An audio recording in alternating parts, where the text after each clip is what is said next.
আসসালামু আলাইকুম রহমতুল্লাহ।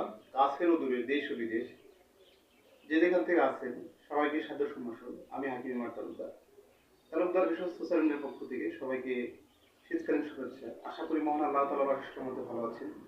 বন্ধুরা, আজ আমার আল্লাহর মধ্যে আমরা ভালো আছি। একটি কথা না বললেই নয়, শিক্ষিত মা সুরভিত ফুল, প্রতিটি ঘর হবে একটি স্কুল। বন্ধুরা আমার, আমাদের সমাজে মায়েদের অবদান অনেক বেশি। কারণ মারা অনেক কষ্ট করে, অনেক সাধনা করে, অনেক সেবা করে আমাদেরকে তিল করে বড় করে। তাই মাদের প্রতি আমরা চিরকৃতজ্ঞ। পৃথিবীতে যাদের মা নাই, আসলে তারাই জানে মায়ের কষ্ট বা ব্যথা। আর যাদের আছে, তাদের একটা কথা আছে না, দাঁত থাকিলে তাদের মর্যাদা নাই। তো যাদের মা নাই, তারাই জানে। তাই আসুন আমরা মা বাবা উভয়কে ভালোবাসি।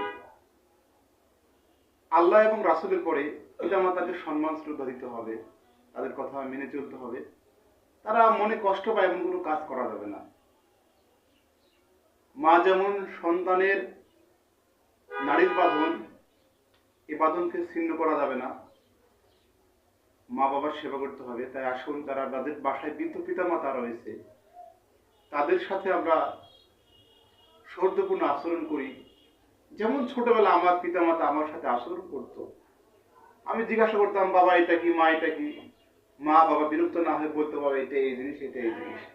এখন আপনার মা বাবার বয়স হয়েছে, আপনার দাদা দাদির বয়স হয়েছে, তারা বিভিন্ন বিষয়ে জানতে চায়, কথা বলতে চায়। হাটে বাজারে, গ্রামে গঞ্জে, বন্ধুর পাল্লায় আড্ডা দিয়ে সমালোচনা করে পিতা মাতাকে সময় দিন, তাদের স্বাস্থ্যের খোঁজ খবর নিন, তাদের সাথে কুশলতা বিনিময় করুন, তাদের সঙ্গ দিন। তার মানসিক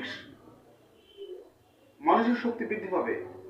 পিতা মাতাকে মানসিক শক্তি দিন, তাদের সাথে সময় কাটান। এই শীতের সময় তাদেরকে সাধ্য অনুযায়ী ভালো ভালো খাবার দেন। এবং যাদের দাদা দাদি বেঁচে আছে, তাদেরও প্লাস পয়েন্ট, দাদা দাদির সাথে সৌহার্দ্যপূর্ণ আচরণ করুন। আপনিও এক সময় দাদা হবেন। এটা কথা। ঘুমিয়ে আছে শিশুর পিতা, সব শিশুর অন্তরে। আজকে শিশু, কালকে যুবক হবে, তারপরে সে বৃদ্ধ হবে। যদি ভিডিওটা ভালো লেগে থাকে, লাইক কমেন্ট শেয়ার করে আমাদের পাশে থাকবেন।